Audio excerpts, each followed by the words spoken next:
নমস্কাৰ। আজি এটা বিষয় হৈছে গীতা শাস্ত্ৰখন। গীতা শাস্ত্ৰৰ তৃতীয় অধ্যায় কৰ্মযোগৰ বিষয়ে আজি অলপ আলোচনা কৰিম। সৰ্বজ্ঞাত যে শ্ৰীকৃষ্ণ দ্বৈপায়ন বেদব্যাসে শ্ৰীমদ ভাগৱত গীতাৰ প্ৰণেতা। গীতা তেখেতৰ দ্বাৰা ৰচিত সুবিশাল মহাভাৰতৰ ভীষ্ম পৰ্বৰ অন্তৰ্গত গ্ৰন্থৰাজ বুলি কোৱা যায়। গ্ৰন্থৰাজ অৰ্থাৎ যে গীতা শাস্ত্ৰখন সমগ্ৰ পৃথিৱীৰ বিভিন্ন ভাষালৈ বৰ্তমানলৈকে বৰ্তি থকা আধ্যাত্মিকতা বা দাৰ্শনিকতাৰ শাস্ত্ৰসমূহৰ ভিতৰত অদ্বিতীয় শাস্ত্ৰ হিচাপে গণ্য কৰা হয়। গীতা শাস্ত্ৰখন আৰম্ভ হৈছে এজন মোহান্ধ পিতৃয়ে পুত্ৰসকলৰ বাহুবলত গৰ্বিত হৈ পুত্ৰৰ বিজয়ক আশা কৰি যুদ্ধৰ প্ৰাৰম্ভিক অৱস্থাতে মনলৈ অহা কিছু সংশয় দূৰ কৰিবৰ কাৰণে তেওঁৰ অমাত্য সঞ্জয়ক সোধা এটা প্ৰশ্নৰ মাধ্যমেৰে গীতা শাস্ত্ৰখন আৰম্ভ হৈছে। ধৃতৰাষ্ট্ৰই সেই কথাখিনি জানিবৰ কাৰণে অমাত্য সঞ্জয়ক সুধিছিলে যে গীতাত সেইকাৰণে প্ৰথমতেই আছে যে ধৰ্মক্ষেত্ৰে কুৰুক্ষেত্ৰে সমবেতা যুজোৎসৱ মা মকাং পাণ্ডৱাইশিব কিম কুৰ্বত সঞ্জয়। এনেদৰেই অন্ধৰাজ ধৃতৰাষ্ট্ৰৰ প্ৰশ্নৰে আৰম্ভ হোৱা গীতাখনি চাৰিটা চৰিত্ৰৰ মাজেৰে হোৱা মূল কথোপকথনখিনিকেই গীতাৰ মূল বিষয়বস্তু হিচাপে গণ্য কৰা যায়। এটা কথা স্পষ্ট আছিলে যে মহৰ্ষি ব্যাসদেৱৰ কৃপাত অন্ধৰাজ ধৃতৰাষ্ট্ৰৰ অনুমোদন ক্ৰমে অমাত্য সঞ্জয়ে কুৰুক্ষেত্ৰ ৰণভূমিত হোৱা সকলো ঘটনা দৰ্শন কৰিবৰ বাবে দিব্য চকু লাভ কৰিছিল। সেই দিব্য চকুৰে কুৰুক্ষেত্ৰ সমৰস্থলীত সংঘটিত সকলো ঘটনা কাৰ্য কথোপকথনৰ পৰা প্ৰভৃতিখিনি আৰু সঞ্জয় দিব্য দৃষ্টিৰে দৰ্শন কৰি তাক হুবহু ৰূপত মহাৰাজ ধৃতৰাষ্ট্ৰক অৱগত কৰিছিলে। গতিকে গীতাৰ আমি মূল চৰিত্ৰ শ্ৰীকৃষ্ণ আৰু অৰ্জুনৰ বাহিৰেও মহাৰাজ ধৃতৰাষ্ট্ৰ আৰু অমাত্য সঞ্জয়ক গীতাৰ গৌণ চৰিত্ৰ হিচাপে আমি পাওঁ। তদুপৰি সঞ্জয় হৈছে শ্ৰীকৃষ্ণৰ পৰম ভকত। সেয়েহে শ্ৰীকৃষ্ণৰ সখী অৰ্জুনৰ লগতে সঞ্জয়েও গীতাৰ জ্ঞান লাভ কৰাৰ লগতে অপূৰ্ব বিশ্বৰূপ শ্ৰীকৃষ্ণ দৰ্শন কৰিবলৈ সক্ষম হৈছিল।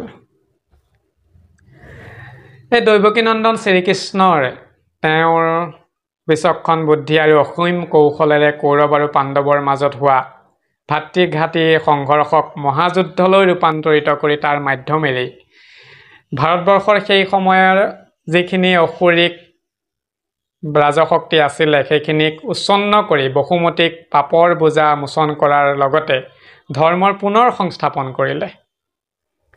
এই সুবিধাতে অৰ্জুনক কোৱাৰ মাধ্যমেৰে গীতাৰ জ্ঞান আমাৰ সমস্ত মানৱ জাতিৰ কাৰণে সেইখিনি প্ৰদান কৰি থৈ গ'ল।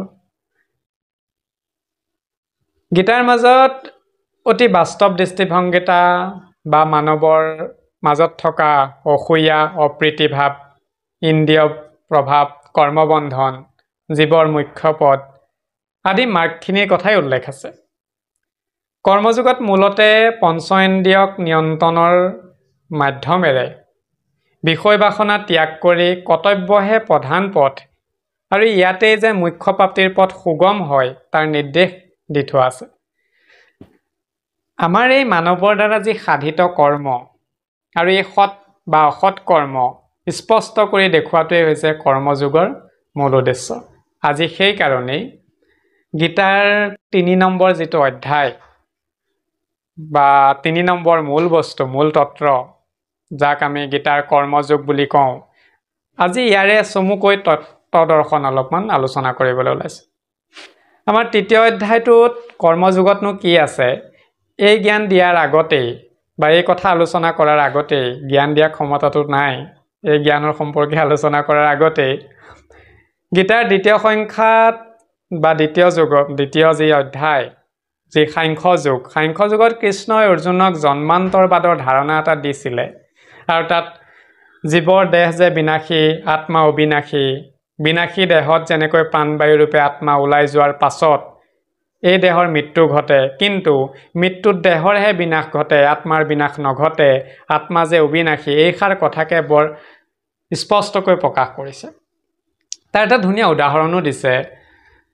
কৈছে যে মানুহে যিদৰে পুৰণি কাপোৰ ত্যাগ কৰি নতুন কাপোৰ পিন্ধে, সেইদৰে দেহৰ পৰা প্ৰাণবায়ু ওলাই যোৱাৰ লগে লগে আত্মায়েও মৃতদেহ ত্যাগ কৰি নতুন দেহত স্থিতি লাভ কৰে।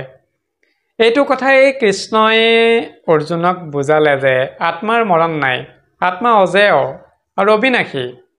আমাৰ যি পঞ্চভৌতিক দেহ এইটোহে বিনাশী। আত্মাৰ অবিনশ্বৰতা বুজাবলৈকে শ্ৰীকৃষ্ণদেৱে অৰ্জুনক পুনৰ কৈছিলে যে দেহ বিকাৰী, কিন্তু আত্মা বিকাৰহীন। বিকাৰ বুলি ক'লে প্ৰথম প্ৰসংগক্ৰমে ওলাইছে, কথাটো চমুকে কৈ দিওঁ। বিকাৰ বুলি ক'লে আমি 6টা বিকাৰ পাওঁ। এটা হৈছে জন্ম, এটা বিনাশ, এটা ক্ষয়, এটা পৰিণাম, এটা অস্তিত্ব আৰু এটা হৈছে বুদ্ধি।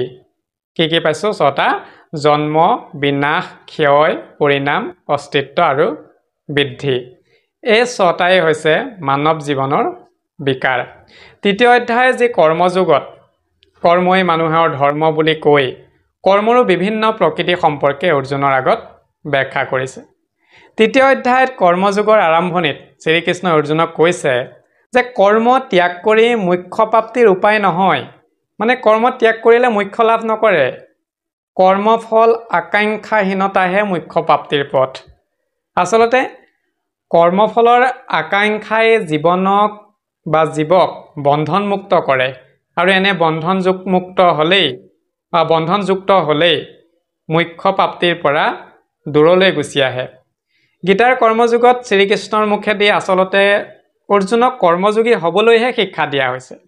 কৰ্মযোগী হ'বলৈ হ'লে কৰ্মকৰ্তাই কৰ্ম কৰিবই লাগিব, কিন্তু ফল আকাংক্ষা ৰহিত হৈ কৰ্ম কৰিব লাগিব, আৰু তেনে মনোভাৱৰ বাবে কিন্তু আত্মজ্ঞানৰ প্ৰয়োজন হ'ব।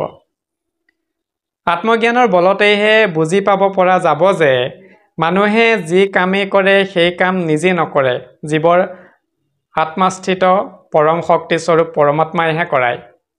এনে পৰম জ্ঞান হ'লেই এইটো কাম মইহে কৰিছোঁ, এইটো মোৰ দ্বাৰাহে সম্ভৱ হৈছে, এনেধৰণৰ আত্মৰ অভিমানখিনি নাইকিয়া হ'ব। এতিয়াও কৰ্মযোগীৰ লক্ষণলৈ, কৰ্মযোগীৰ হ'বলৈ হ'লে কি লক্ষণ থাকিব লাগে, মানে অৰ্জুনক যিখিনি কথা যেনেকৈ চমুকৈ কৈছে তাৰে কথা। মূল দুটামান কথাহে আলোচনা কৰোঁ। কৰ্মযোগী হ'বলৈ কাৰণে কৰ্মৰ পৰা প্ৰথমটোৱে হৈছে যে কৰ্মৰ ফল আকাংক্ষা ত্যাগ কৰিব লাগিব। দ্বিতীয়তে কৰ্মৰ পৰা জন্ম হোৱা কৃতিত্ব অভিমানটোও ত্যাগ কৰিব লাগিব, আৰু সকলো কাম ঈশ্বৰত সমৰ্পণ কৰিব লাগিব। মূলতে যদি এই 3টা গুণ ৰাশিৰে ব্যক্তি পৰিপুষ্ট হৈ কৰ্ম কৰে, তেন্তে হ'লে তেওঁৱেই কৰ্মৰ মাধ্যমতে ধৰ্ম ৰক্ষা কৰি মোক্ষৰ পথ মুকলি হ'ব। যিহেতুকে জীৱৰ ধৰ্ম হৈছে কৰ্ম কৰা, এনে ধৰ্মৰূপ কৰ্ম জীৱৰ বন্ধন নহয়, আসক্তিহে জীৱৰ বন্ধনৰ কাৰণ। মন, বুদ্ধি, চিত্ত আৰু অহংকাৰ অতি সূক্ষ্ম অন্তৰ ইন্দ্ৰিয়। সূক্ষ্ম জ্ঞান দৃষ্টি অবিহনে এনে সূক্ষ্ম বস্তুক অনুভৱ কৰিব নোৱাৰি। সেয়ে অনাদি পাতনত এই কথাকেইটা প্ৰকাশ কৰি দেখুৱাইছে যে নানা কৰ্ম কৰিবেক কৰো আলোচনা, একো কাৰ্য স্থিৰ নোহে তাকে বুলি মন, সংকল্প বিকল্প ধৰ্ম কৰে আলোচন, বুদ্ধি নাম বুলি তাক জানিবা লক্ষণ। পিছত আকৌ কৈছে যে সমস্ত কৰ্মক মই কৰোঁ বুলি মানে, অহংকাৰ বুলি তাক জানিবা আপোনে, নানা সৎ কৰ্মক কৰয় নিত নিত, নিশ্চয় জানিবা ৰাজা তাৰ নাম চিত্ৰ। সেইবুলি অনাদি পাতনত উল্লেখ আছে। অৰ্থাৎ অহংকাৰ ৰূপী মই নামৰ যি আসক্তিক বশ কৰিবলৈ সক্ষম হয়, বা এই মই নামৰ আসক্তিক বধ কৰিবলৈ হ'লে মনক বুদ্ধিৰ দ্বাৰা চিত্তত অচল কৰি ল'ব লাগিব। গীতাৰ মতে ঈশ্বৰক উদ্দেশ্য কৰি যি কৰ্ম কৰে সেইবোৰেই নিষ্কাম কৰ্ম। আনবোৰ কৰ্মই মুখ্য প্ৰাপ্তিৰ পৰিৱৰ্তে বন্ধনৰহে কাৰণ হৈ পৰে। আৰু সেইকাৰণে কোৱা আছে যে শৰীৰ ভকতিহীন যত কৰ্ম চয়, জীৱক কেৱল মাত্ৰ বন্ধন কৰয়। কি কৈছে যে হৰিৰ ভকতিহীন যত কৰ্মচয় জীৱক কেৱল মাত্ৰ বন্ধন কৰয়। একেদৰেই ঈশ্বৰৰ প্ৰতি একনিষ্ঠ ভক্তি ৰাখি কৰা শাস্ত্ৰবিহিত কৰ্মই হৈছে যজ্ঞ কৰ্ম। বেদৰ মতে যজ্ঞকে বিষ্ণু বুলি কোৱা হৈছে। সেইকাৰণে কোৱা যায় যে যজ্ঞৱে বিষ্ণু। সেয়েহে যজ্ঞাৰ্থ কৰ্মৰ বাহিৰে অন্য ক্ৰিয়াকৰ্ম হোমাদি যাক মানুহে যজ্ঞ বুলি কৈছে সেয়াই হৈছে গীতাৰ মতে মূল তত্ত্ব নহয়, সেয়া গীতাৰ মতে ভুল ব্যাখ্যা বুলিহে প্ৰকাশ কৰি থোৱা আছে। এনে কৰ্ম সম্পাদনত কেৱল ধন জন সম্পত্তি ভিতৰত সোমাই পৰে মানুহখিনি, আৰু কৰ্ম কৰি কৰ্ম ফল বাঞ্ছা কৰিব নালাগে। অন্যথা ঈশ্বৰৰ প্ৰতি কৰা যজ্ঞাৰ্থ কৰ্মৰ পৰিৱৰ্তে যিবোৰ বাণিজ্যলৈহে পৰিৱৰ্তন হয় সেইখিনি বাণিজ্যলৈ গুচি যায় বুলি কৈছে। যিখিনিত আমাৰ এটা ইচ্ছা থাকে, এটা আকাংক্ষা থাকে, এটা লালসা থাকে, সেই যজ্ঞ কৰ্মখিনি ব্যৱসায় বা বাণিজ্য বুলি কোৱা হৈছে। সেইকাৰণে কোৱা আছে যে বাঞ্ছই ফল কৰি তজু কীট সিটো বাণিজ্যৰ নাহি ভিত্ৰ তোমাৰ অকাম ভিত্ৰ আমি তুমিও নিষ্কাম মোৰ স্বামী। কি কৈছে? বাঞ্ছই ফল কৰি তজু কৃত সিটো বাণিজ্যৰ নাহি ভৃত তোমাৰ অকাম ভৃত আমি তুমিও নিষ্কাম মোৰ স্বামী। এইটোৱে হৈছে মূল বস্তু। গীতাত পঞ্চযজ্ঞৰ কথাও কোৱা আছে আৰু বিষ্ণু যজ্ঞই ইয়াৰ নামান্তৰণ বুলিও প্ৰকাশ কৰি থোৱা আছে। মানৱ জীৱনত মুখ্য লাভৰ বাবে এই পঞ্চঋণ পৰিশোধৰ আৱশ্যকতা আছে। তাৰমানে মানৱ জীৱনত 5টা ঋণ থাকে বুলি কোৱা আছে আৰু এই পঞ্চঋণক পৰিশোধ কৰিব লাগে বা পঞ্চঋণক আমি নিজলৈ আয়ত্ত কৰি সেই হিচাপে কৰ্মখিনি কৰিব লাগে। সেই পঞ্চঋণ কি বুলি কোৱা আছে যে কৈছে যে অধ্যাপনং ব্ৰহ্মযজ্ঞ পিতৃযজ্ঞ তৰ্পণম হোমো দৈবো বলিভৌতু নিযজ্ঞো তিথি পূজনম। কৈছে অধ্যয়নং ব্ৰহ্মযজ্ঞ পিতৃযজ্ঞ হোম দৈব্য বলিযজ্ঞ আৰু এইখিনি পঞ্চযজ্ঞ। এইবুলি পঞ্চযজ্ঞৰ কথা গীতাত উল্লেখ আছে। অৱশ্যে এটা কথা মানিব লাগিব যে আন যিবোৰ শাস্ত্ৰ আছে সকলো শাস্ত্ৰত নাম বা কীৰ্তনকেই শ্ৰেষ্ঠ যজ্ঞ বুলি কৈছে। ইয়াতে বুজিব পাৰি যে মানৱ জীৱনৰ কৰ্মৰ মাজত নিষ্কাম ভাৱ সন্নিৱিষ্ট কৰি ঈশ্বৰত সমৰ্পণ কৰি আৰু বিভিন্ন মাৰ্গ নলৈ যুগধৰ্ম হিচাপে, যুগধৰ্ম বুলি কথা এটা যিহেতুকে আছে, যুগধৰ্ম হিচাপে কেৱল সহজ পথ হিচাপে যদি নাম কীৰ্তন কৰিলেই বা নাম কীৰ্তন কৰিয়েই জীৱই মোক্ষ লাভ কৰিব পাৰে সেই কথা উল্লেখ আছে অন্যান্য শাস্ত্ৰসমূহত। সেইকাৰণে এই কথাও প্ৰকাশ কৰি থোৱা আছে। প্ৰসংগক্ৰমে কৈ থওঁ, শিশৱ কিংকৰ ধৰ্ম নামে ৰজা তাৰ জানিবা নামেহে কৰে জগত উদ্ধাৰ। কি কৈছে? শিশৱ কিংকৰ ধৰ্ম নামে ৰজা তাৰ জানিবা নামেহে কৰে জগত উদ্ধাৰ। আকৌ আছে বেলেগ এঠাইত কোৱা আছে যে কৃষ্ণৰ কিংকৰে কহে হৰি নামে পাপ দহে ৰাম নাম সবাতো অধিক যিটো জনে নাম স্মৰৈ সকল পাতক হৰৈ অনাৱসে পাৱে মুকুতিক। কি কৈছে? কৃষ্ণৰ কিংকৰে কহে হৰি নামে পাপ দহে, হৰি নামে পাপ দহন কৰে, ৰাম নামে সবাতো অধিক সকলোতকৈ শ্ৰেষ্ঠ ৰাম নাম, যিটো জনে নাম স্মৰৈ যিজনে নাম স্মৰণ কৰে সকলো পাতক হৰৈ সকলো পাপ হৰণ কৰে সেই নামৰ প্ৰভাৱতেই অনায়াসে পাৱে মুকুতিক। গীতাত শ্ৰীকৃষ্ণই অৰ্জুনক আকৌ কৈছে যে এই সৃষ্টি ৰক্ষাৰ প্ৰতি লক্ষ্য ৰাখি আৰু মানৱৰ প্ৰতিও লক্ষ্য ৰাখি নিজৰ ধৰ্ম ৰক্ষা কৰি মায়াৰ অন্ধমোহত নপৰাকৈ স্বধৰ্ম হিচাপে নিজ কৰ্তব্য পালন কৰিব লাগে। তাৰ উদাহৰণ ঢেৰ আছে। যেনেকৈ মিথিলাৰ ৰজা জনকে স্বধৰ্ম পূৰ্ণৰূপে পালন কৰি ৰাজৰ্ষি উপাধি পোৱাৰ উদাহৰণো আছে। স্বয়ং শ্ৰীকৃষ্ণই 3 লোকৰ কৰ্ম কৰাৰ কোনো প্ৰয়োজন নাই। এই 3 লোকত কৰ্ম নকৰিলেও শ্ৰীকৃষ্ণদেৱৰ চলে, যিহেতুকে তেওঁ নিজেই সৰ্বভূততে ব্যাপী আছে, তথাপি কৰ্ম কৰি দেখুৱাইছে। যেহেতু কৃষ্ণদেৱে যদি কৰ্ম নকৰে তেন্তে আন জীৱসমূহেও তেওঁকে অনুসৰণ কৰি কৰ্ম ত্যাগ কৰিব। সেইকাৰণে স্পষ্টকৈ কোৱাই আছে যে সমস্ত ভূততে ব্যাপী আছো মই হৰি সবাকো মানিবা তুমি বিষ্ণু বুদ্ধি কৰি কি কৈছে সমস্ত ভূততে ব্যাপী আছো মই হৰি সবাকো মানিবা তুমি বিষ্ণু বুদ্ধি কৰি তদুপৰি পৰম পুৰুষ পৰম ব্ৰহ্ম সদায় যজ্ঞৰ লগত জড়িত হৈ থাকে যি মানৱে অৰ্ণ ব্ৰহ্মৰ পৰা পৰম ব্ৰহ্মলৈ পৰিৱৰ্তিত এই যি কৰ্মচক্ৰৰ অনুষ্ঠান নকৰে তেওঁ আত্মা আৰু পৰমাত্মাৰ বিষয়ৰ বা বিষয়মূলক তত্ত্ব উপলব্ধি কৰিব নোৱাৰে যিসকলে এই ক্ষেত্ৰত সফল হয় তেৰাসৱে ইহলোকৰ বিকাৰ ৰিপুক জয় কৰিব পাৰিব আৰু কৃষ্ণই অৰ্জুনক কোৱাৰ দৰে অনাসক্ত হৈ কৰা কৰ্তব্য কৰ্মটো তেওঁলোকেই জয়ী হৈ জীৱৰ ধৰ্ম ৰক্ষা কৰিব পাৰিব এটা কথা চাওকচোন যে স্বয়ং ভগৱান শ্ৰীকৃষ্ণদেৱেই পৃথিৱীৰ ধৰ্ম সংস্থাপনৰ উদ্দেশ্যে দৈৱকীৰ গৰ্ভত মানৱ ৰূপে জন্মগ্ৰহণ কৰিছে আৰু সমাজৰ প্ৰতি থকা কৰণীয় নিয়ম নীতি পালন কৰিছে শ্ৰীকৃষ্ণই নিজেই চতুৰাশ্ৰম সকলো কাৰ্য ৰূপায়ণ কৰিছে জগতগুৰু হৈও মানৱাদৰ্শনৰ কাৰণে সন্দীপনী মুনিৰ ওচৰত শিষ্যত্ব গ্ৰহণ কৰিছে একেদৰে শাস্ত্ৰৰ নিৰ্ধাৰিত গৃহস্থৰ কৰ্তব্য পালন কৰিছে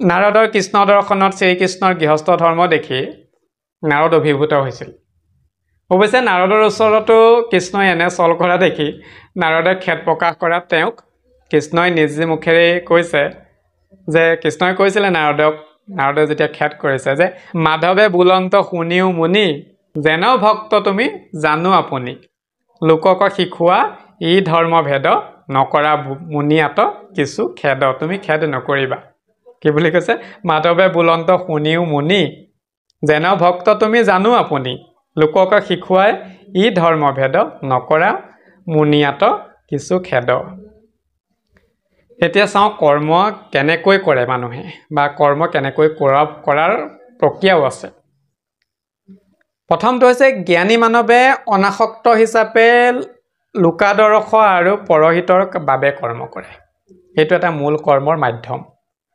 দ্বিতীয়তে যদি চাওঁ কৰ্মত্যাগীয়ে জীৱলোকৰ বন্ধনৰ কাৰণ বুলি কৰ্ম কৰে যিসকলে কৰ্ম ত্যাগ কৰি দিয়ে লালসা নাথাকে তেওঁলোকেও জীৱ ধৰ্মৰ মূল বস্তু হিচাপে কৰ্ম কৰে আৰু কৰ্মযোগীয়ে জীৱৰ বন্ধনৰ কাৰণ কৰ্মফলৰ প্ৰতি থকা আসক্তি বুলি কয় এটা ডাঙৰ কথা যে ইহলোকত যিসকলে কৰ্মক পূৰ্ণৰূপে ত্যাগ কৰি সন্ন্যাসী হয় তেওঁলোকৰ পৰা হেনো কোনো লোকৰে উপকাৰ সাধন নহয় তেনে সন্ন্যাসীয়ে কেৱল মুক্তিৰ বাবেহে ব্যস্ত হৈ স্বাৰ্থপৰ ব্যৱস্থাহে লয় ইয়াৰ বিপৰীতে যিসকলে নিজ কৰ্মক সুন্দৰৰূপে পালন কৰি কৰ্মফলৰ প্ৰতি আসক্তি নাইকিয়া কৰি শেষত সন্ন্যাস হ'ব পাৰে তেনে লোকেহে জগতৰ বাবে বা ঈশ্বৰৰ প্ৰীতিৰ বাবে কৰ্ম কৰিব পাৰে উদাহৰণস্বৰূপে যদি চাওঁ যে ৰজা হৈও সৰগ সগৰ বিৰোচন জনক ৰজা আদি ৰজাসকলে নিজৰ কৰ্তব্য হিচাপে প্ৰজা শাসন কৰি পাছত ৰাজ্য আৰু ৰাজসিংহাসনৰ আসক্তি ত্যাগ কৰি শেষত ঈশ্বৰৰ প্ৰীতিৰ অৰ্থে কৰ্ম কৰি কৃতকাৰ্য হৈছিলে সেয়া উদাহৰণ আছে অহংকাৰী মই মতালী বা জড়বাদী লোকে মই মোৰ বুলি নিজকে সকলো কৰ্মৰে কৰ্তা বুলি ভাবে এনে অজ্ঞ লোকে দেহ আৰু আত্মাৰ পাৰ্থক্য নুবুজি দেহকে আত্মা বুলি কৈ থাকে দেহটোৱে আত্মা বুলি ভাবি লয় যে দেহটোৱে জীৱ দেহটোৱে মই এই মই আৰু দেহ ইন্দ্ৰিয়ৰ মাজত পাৰ্থক্যখিনি তেখেতসকলে হয়তো উপলব্ধি নকৰে ইন্দ্ৰিয় সন্তুষ্টিৰ হেতুৱে ইন্দ্ৰিয়ক কুভাৱে প্ৰয়োগ কৰি অৰ্থাৎ বেয়া কাৰ্যত প্ৰয়োগ কৰি কেৱল মাত্ৰ সেইখিনি খন্তেকীয়া সুখখিনিহে অৰ্জন কৰে সেইকাৰণে মাধৱদেৱে আত্মনিন্দাত লিখিছে হে হৰি সাৰশূন্য মৃগ তৃষ্ণা নৱ জলে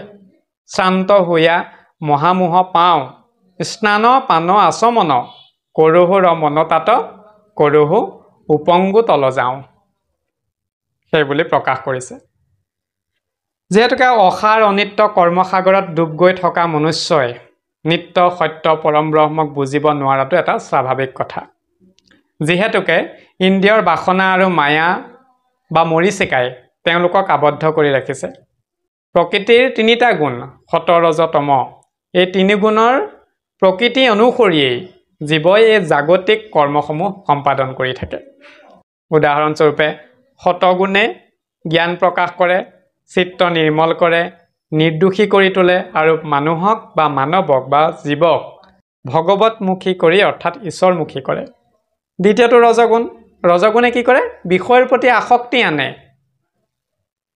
কৰ্তব্যটোৰ মাজত আকৌ অভিমান আনি তোলে কৰ্মটো কৰিছে কৰ্তব্য বুলি কিন্তু সেই কৰ্তব্যটো যেন অহংকাৰ এটা সঞ্চাৰিত হৈ থাকে সেইকাৰণে কোৱা যায় কৰ্তৃত্বাভিমান আদি বৃদ্ধি কৰে আৰু তমোগুণে ভুল সিদ্ধান্ত দিয়াত সহায় কৰে ভ্ৰান্তি কৰে আলস্য এলেহুৱা আনে প্ৰবাদ আনে শক্তি উদ্যম্যহীনতা আদিয়ে জীৱক আবদ্ধ কৰি তোলে সেইকাৰণে শ্ৰীকৃষ্ণই অৰ্জুনক কৈছিলে যে মানৱৰ সৰ্বপাপ আচৰণৰ মূল হৈছে ৰজগুণৰ পৰা উৎপন্ন হোৱা কাম আৰু ক্ৰোধ এইটো বৰ মানে জৰুৰী কথা কিন্তু কাম বা কামনা চৰিতাৰ্থ কৰাত প্ৰতিহত হ'লেই সেই ক্ৰোধলৈ ৰূপান্তৰ হৈ যায় মানুহৰ অন্তৰত থকা যিখিনি স্বাভাৱিক প্ৰেম ভাৱ থাকে সেই সমূহ ৰজগুণৰ প্ৰভাৱ কামলৈ ৰূপান্তৰিত হয় কামনা লিপ্সালৈ আৰু এই কামনাই জীৱক লোভ মোহ আদি জগাই তুলি মূল লক্ষ্যৰ পৰা পথভ্ৰষ্ট কৰি তোলে আৰু এই সমূহ পুৰাণত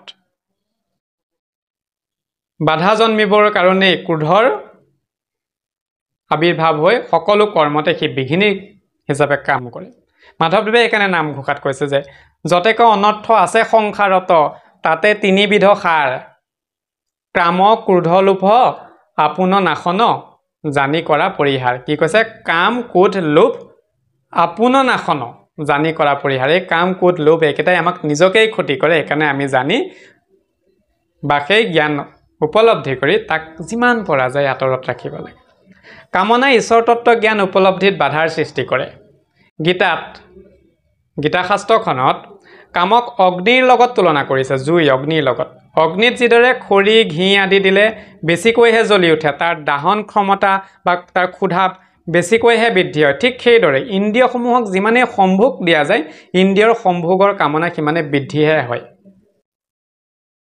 সেইকাৰণে কোৱা হৈছে যে ন জাতো